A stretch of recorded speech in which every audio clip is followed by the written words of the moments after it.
सभी हैं। मैं सीकर डिस्ट्रिक्ट में खंडेला का रहने वाला हूँ। राजस्थान अजमेर विद्युत वितरण निगम में सहायक प्रशासनिक अधिकारी के पद से मैं 31 जुलाई 2018 को रिटायर हुआ था।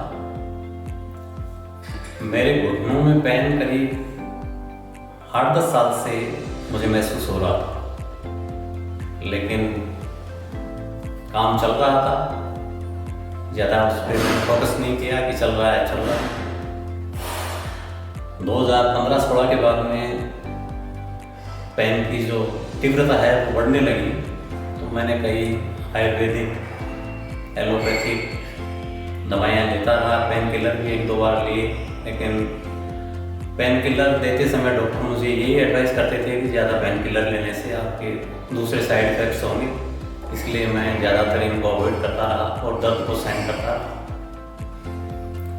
रिटायर होने के बाद में दिनचर्या में कुछ शिथिलता आई, तो दर्द मेरा बढ़ता गया और ऐसे नहीं ये दर्द होने लगे।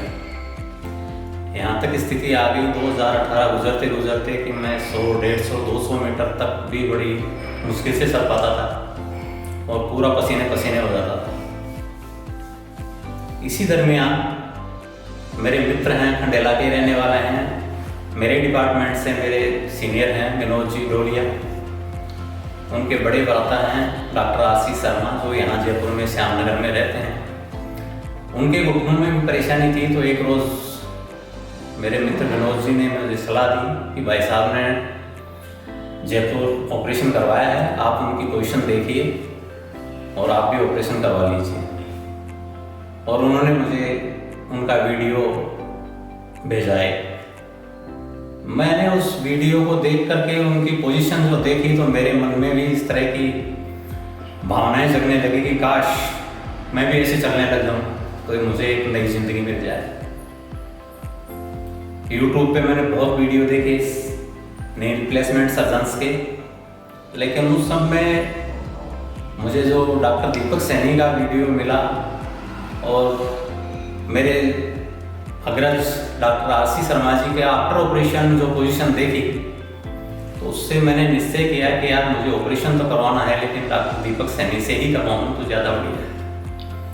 हमारे गांव में और भी कई ऑपरेटेड लोगों से मैं मिला, कईयों ने कहाँ ऑपरेशन करवाया, कईयों ने कहाँ। मेरे एक मित्र थे, उन्होंने अहमदाबाद की सलाह दी और वो अहमदाबाद चले भी गए ऑपरेशन के लिए, लेकिन मेरे दिमाग में एक ही बात घर कर गई थी कि मुझे ऑपरेशन करवाना है तो डॉक्टर दीपक सैनी से ही करवाना है।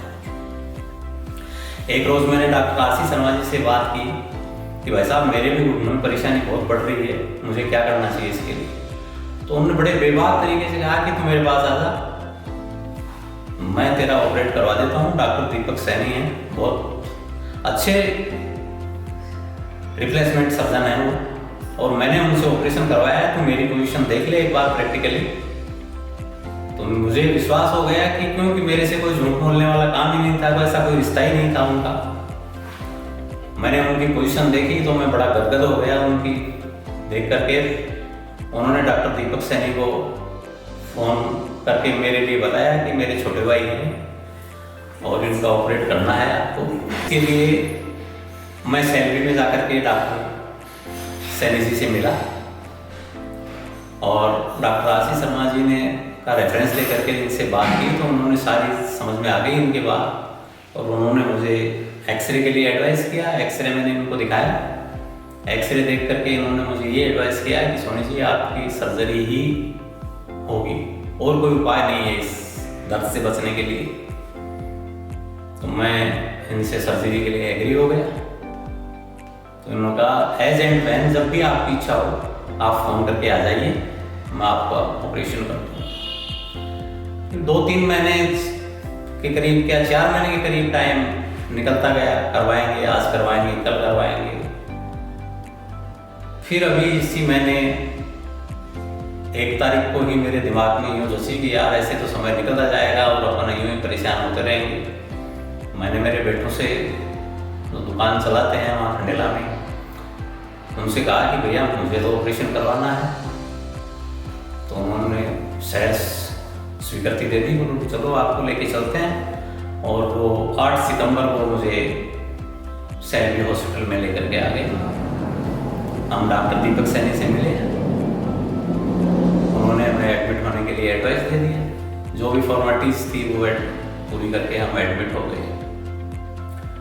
9 तारीख को ऑपरेशन होना था, लेकिन कोई क्लिनिकली जांच में कोई कमी होने से उन्होंने 10 तारीख को ऑपरेट करने का निश्चय किया। और 10 सितंबर का मेरा ऑपरेशन दोनों गुरुओं का डॉक्टर दीपक सैनी की टीम ने और डॉक्टर दीपक सैनी जी ने कर दिया। ऑपरेशन में जब थिएटर में मैं गया तो बड़ी मेरे दिमाग में ये थी कि पता नहीं किस हालत में वापस आएंगे कि नहीं आएंगे, क्या होगा क्या नहीं होगा। इस तरह के कई विचार मेरे दिमाग में ऊपर नीचे चल रहे थे। लेकिन मैंने मेरे इष्ट का स्मरण करते हुए आराम से वहाँ थिएटर में चला गया और मुझे पता भी नहीं लगा कि कब मैं ऑपरेट हो गया। उन्होंने मुझे बताया कि आपका ऑपरेशन हो चुका है, चलिए आपको आईसीयू में शिफ्ट करते हैं। रात को मुझे आईसीयू में शिफ्ट कर दिया गया। कोई विशेष पीड़ा नहीं हुई। मॉर्निंग में जो वार्ड ले रखा था उस बेड के ऊपर उन्होंने शिफ्ट कर दिया। दूसरे रोज डॉक्टर साहब आए और उन्होंने कहा कि बोलो कैसा फील कर रहे हो। मैंने कहा ठीक है सर, दर्द तो थोड़ा हो रहा है। वो दर्द होगा वैसी कोई बात नहीं है। उन्होंने मुझे उठा दिया और नेक्स्ट डे ही बिना वॉकर के ही मुझे वहाँ चलवा दिया गया। मैं देख रहा था मेरे साथ के वो पेशेंट वॉकर से चल रहे थे, लेकिन डॉक्टर साहब ने इतनी हिम्मत दी मेरे को। और धन्यवाद दूंगा मैं जो फिजियोथेरेपिस्ट मिस्टर मुकेश जी हैं, वो भी था साथ थे उनके, कि चलिए हम हैं आपके साथ में। उन्होंने मुझे बिना वॉकर के चला दिया, थोड़ा सहारा दिया। उसके बाद में मैं बिना सहारे के वहाँ चलने लग गया। बड़ा अच्छा फील हुआ और मुझे महसूस हुआ कि मुझे एक नई जिंदगी मिल रही है, जो मैं बरसों से नहीं चल पा रहा था। 10-5 कदम चलने में मुझे पसीना आता था, तो मैं दूसरे तीसरे रोज तक तो 100, 150, 200, 250 कदम तक चलने लग गया वहाँ हॉस्पिटल में। और मुझे यूँ महसूस हो रहा था कि वाकई में अपना सक्सेसफुल ऑपरेशन हो गया है और कोई तरह की चिंता नहीं होगी और अपन आराम से चल सकेंगे। इसके बाद डॉक्टर साहब से मैंने राय ली कि अब मुझे क्या करना चाहिए। तो डॉक्टर साहब ने ये कहा कि अब देखिए फिजियोथेरेपिस्ट की सेवाएं बहुत ज़रूरी हैं। 15 दिन तक आप अच्छे से फिजियो करें तो भविष्य में परेशानी नहीं होगी। आपके वहाँ सुविधा हो तो वहाँ कर लो, नहीं तो आप यहाँ फिजियो एक्सरसाइज करवाइए। तो मैंने निश्चय किया कि गांव में हो सकता है लापरवाही हो जाए, तो यहीं मैंने जो डॉक्टर साहब का the hip and knee clinic है उसके ऊपर उनसे रिक्वेस्ट करके एक रूम लिया और उसमें मैं रुक गया।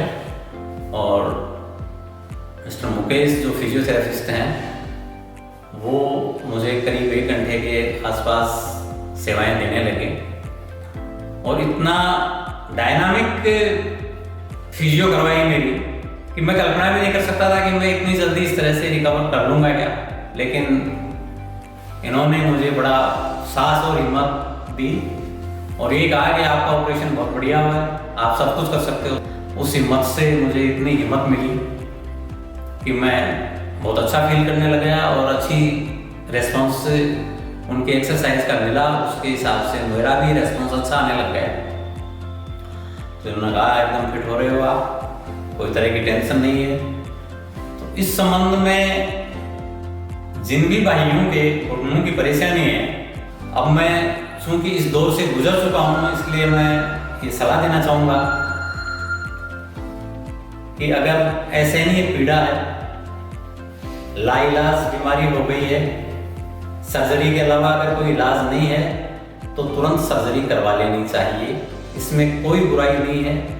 और सर्जरी के लिए जो डॉक्टर दीपक सर हैं सैनी जी, जिनके नाम से यूं पेशेंट के दिमाग में आती है कि अपन बढ़िया सर्जन के पास पहुंच रहा हूं, और मैंने प्रैक्टिकल देख लिया, बहुत ही बढ़िया सर्जन है ये और बड़ा आत्मविश्वास पेशेंट में पैदा करते हैं। और इनका जो व्यवहार है वो उस सर्जरी से भी ज़्यादा बेटर लगा मेरे को। इनकी बातों से ही एहसास होता है कि अपन उस संकट के दौर से निकल चुके हैं और एक बहुत अनुभवी सर्जन का साथ हमारे साथ में है, इसलिए कहीं अपने को चूकने नहीं देंगे और अपन एक अच्छे आदमी की तरह चलने की स्थिति में आ जाएंगे। तो मेरा सभी से निवेदन है, राय है कि अगर इस रोग से ग्रसित हैं आप, तो आप एक बार डॉक्टर दीपक सैनी से अवश्य कंसल्ट करें और उनकी राय से अगर सर्जरी नेसेसरी है तो करवाइए। अंत में मैं डॉक्टर दीपक सैनी जी और उनकी पूरी टीम, मिस्टर मुकेश फिजियोथेरेपिस्ट जो हैं, उनको तहे दिल से बहुत बहुत धन्यवाद देना चाहता हूँ कि आज उनकी मोटिवेशन और उनकी मेहनत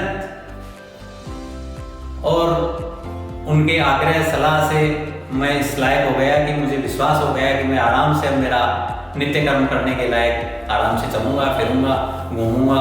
इतने दिन से एक कुंठा मन में थी कि मैं चल नहीं सकता यार, अब एक जगह का आदमी हो गया, उससे बाहर निकल करके आराम से मैं घूमने की जो हसरत मेरे मन में थी उसको पूरी करूँगा।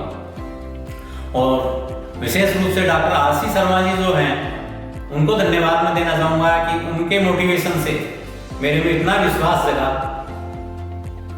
कि मैं इस समस्या से निजात आराम से पालूंगा और मेरा ऑपरेशन सक्सेस हो जाएगा। और ईश्वर की कृपा से वो मुझे सक्सेस होता ही लग रहा है और सक्सेस लग रहा है। धन्यवाद।